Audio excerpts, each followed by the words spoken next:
What's up everyone, my name is Chris, welcome to the Like Sneaker channel. If it is your first time, a warm welcome to you and thanks to those who continue to support me. At the beginning of this calendar year, we have seen the sneaker scene kicked off with an influx of Nike Dunk Low releases. However, there is one colorway that has remained as the most heavily sought after dunk color blocking for the past 2 decades.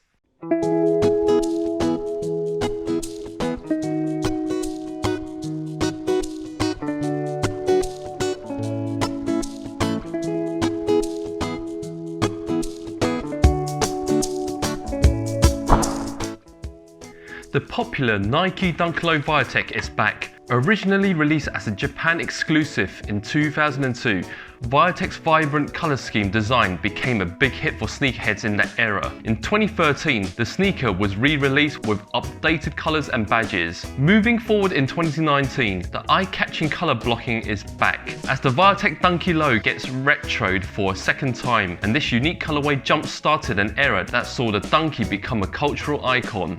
So why is the Viotech associated with the hypebeast fashion label Off-White? It all started in November 2019 with an Instagram post.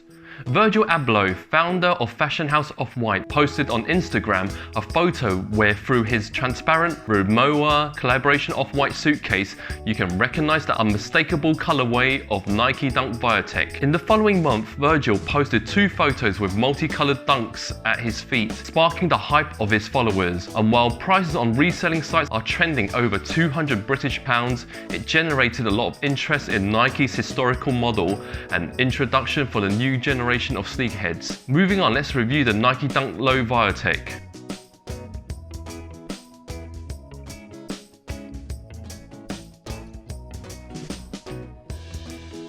Released in December 2019, they were set at a retail price of $120 which is equivalent to £85. I've purchased my pair from StockX just above the retail price. It's impossible to overlook the Viotech colorway on any shoe palette, and maybe that's why a hypebeast leader in the game, Virgil Abloh, owns a few pairs. To give you a bit of background, when the Dunky Viotech was first launched in 2002, Nike adopted a strategy of launching limited edition colorways which different from continent to continent, designed for certain markets, and immediately becoming cult pieces on the other side of the globe, in which obvious creates a massive hype. The popularity of the Dunk were beginning to increase, influenced by unique colorways. They were the sneakers most sought after by collectors, who went crazy to grab the rarest and exclusive versions. One of the most sought after is the Viotech. It was created exclusively for the Japanese market and was unofficially included in the Ugly Duckling pack. This included the Plum, Veneer, the Ceramics, which were all released in 2001. The Viotech represents the window of experimenting with the silhouette, including creativity of hybridization between the various cultures and making it fun. A shoe that stood out without taking itself seriously and introduced one of the most iconic color blocking ever created by Nike. Through time, sneaker enthusiasts such as Virgil Abloh, Alayli May, to Kim Jones was on the hunt for these vintage silhouettes. Although this 2019 Viotech is the second time to be re-retroed, but behind these bold colours, it does have a deep history behind it and a level of hype. Therefore, I will give this score of 9.4. The sneakers come in this standard Nike red box. The label reads Nike Dunk Low SP UK 10 29cm and the colorway is Viotech/Viotech. What I have noticed that these sneakers were wrapped individually and also separated by additional paper in between. The reason being is because I believe the dye used on these pairs can cause bleeding. But other than that, there is nothing to talk about. What I would love to see is that they could perhaps use the Viotech colour scheme on the box and provide a couple of additional different colour laces. I'll give this a 5.5. The iconic Nike Dunk Silhouette's Viotech colorway is something you find at the end of a rainbow. Starting from the front is the red mudguard on a blue perforated toe cap. The eye stay and eyelets are in black with grey shoelaces woven throughout.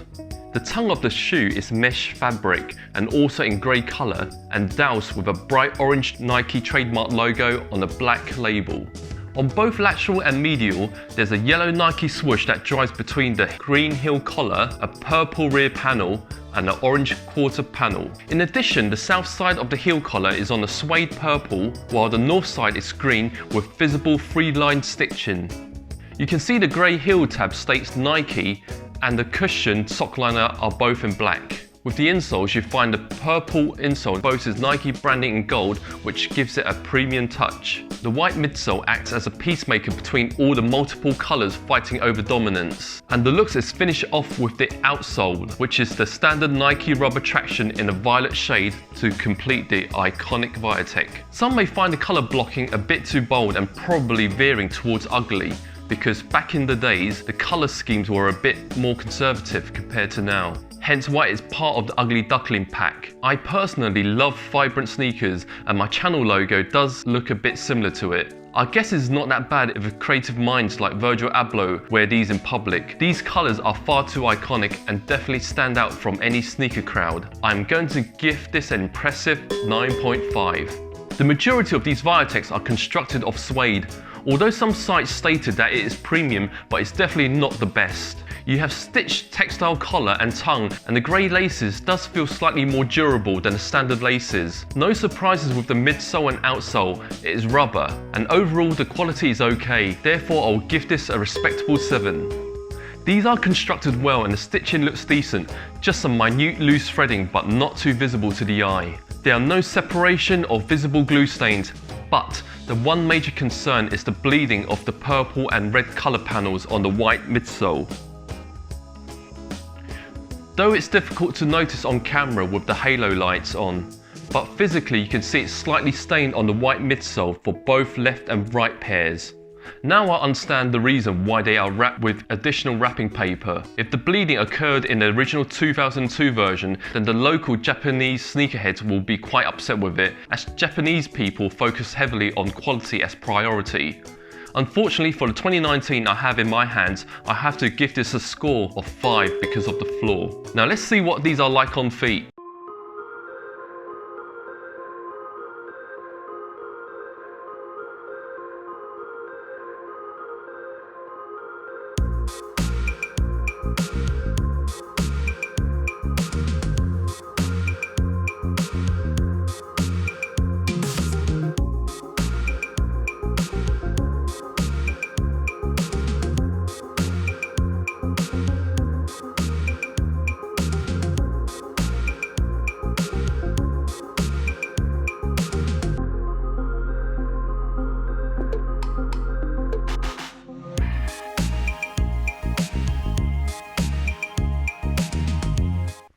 With regards to sizing, I understand everyone's foot and walking style is unique. What I have done is I've measured my foot physically and I've provided you a simple guide on how I've measured my foot and my measurements. And you can pause and view this in your own time. Hopefully this will provide you a better clue for viewers who are typically UK size 10 or US 11 or EU 45 towards the fitting of the sneaker. So my foot physically measures 28.1 centimeters lengthwise with a low arch. Normally with Nike Air Max 90 or Nike Air Jordan 1, UK size 10 fits me well.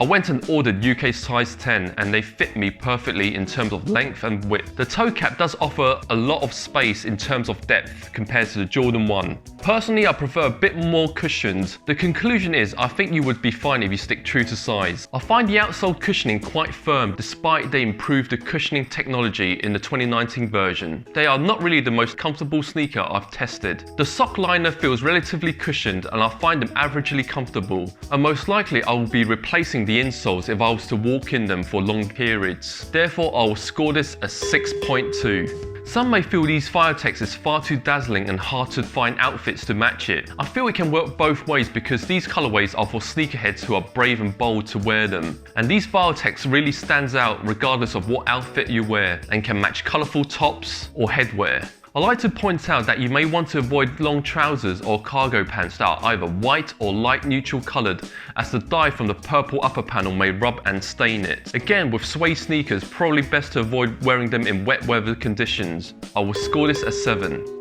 I think it might be worthwhile to briefly go through the past performance of Viotech predecessors to assess resale value projection. Starting with the 2013 edition, with a retail value of around £75, the resale value has more than doubled to around £260. Due to the brief history lesson on how the Viotechs came to realization, it would be a crime if the Viotechs of 2002 was not mentioned on the resale analysis. As you can imagine, the OG Japan exclusive edition holds extremely high monetary value value, in fact selling between £480 to £700 depending on sizes. Although the 2019 version will not immediately boast numbers like the 22,000 releases, however it is doing similar to the 2013 retro, and I think the value will slowly creep into the £300 mark thanks to Virgil Abloh. The price for these Viotech should rise over time pending the next re-releases. Please note these are purely based on my predictions. For me, the Viotech perfectly represents fun, a shoe that stood out without taking itself seriously. In terms of dunks, it is one of the most iconic sneakers created by Nike